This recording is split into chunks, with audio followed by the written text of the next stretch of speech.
Are you ready to have your mind blown?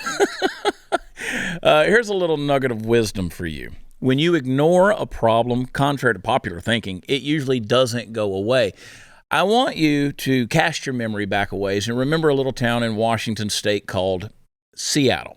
Now, it used to be the case that the worst thing that was apt to happen to you in Seattle was that some hippie wasting away from the disease of veganism might stop you in the Whole Foods parking lot and ask if you wanted to contribute money to help raise awareness for the plight of LGBTQI++ emotional support dogs or something equally confabulatory and goofy. Now, these days, though, Seattle could most properly be described by Obi-Wan Kenobi, who once threw shade on an otherwise sunny little town on Tatooine by saying, "You will never find a more wretched hive of scum and villainy." In short, folks are getting shot at left and right in parts of Seattle ever since the woke mob got a hold of the police department and hamstrung them in favor of the political whims. Now, as a result, Amazon, like the biggest company on the planet, they've announced recently that they're going to be relocating their workers from its downtown Seattle office in order to keep them safe. That's right. About 1,800 employees are in such mortal danger, they can no longer safely work downtown.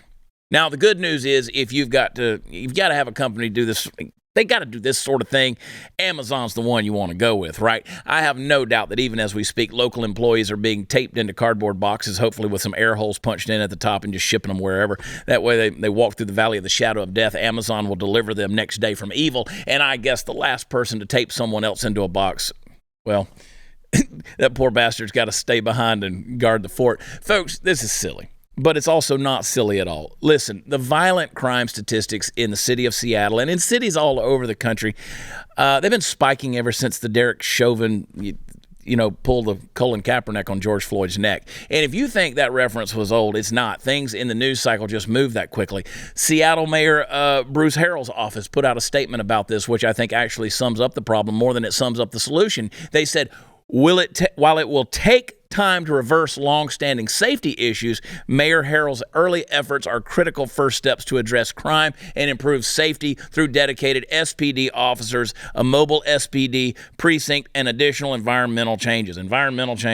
Mayor Harrell will continue to develop a comprehensive approach to public safety in collaboration with police and safety advocates, community members, service providers, and businesses, including Amazon, to activate, revitalize, and restore downtown for all. That was their statement. Or, and I know this might sound crazy, you could just stop after the SBD part and actually get tough on crime instead of just trying to solve murderous violence with a pillow fight. Now, this notion that we need to incorporate a whole bunch of other social worker types into fighting crime isn't entirely without merit in some areas, but come the hell on, folks. What's a safety advocate?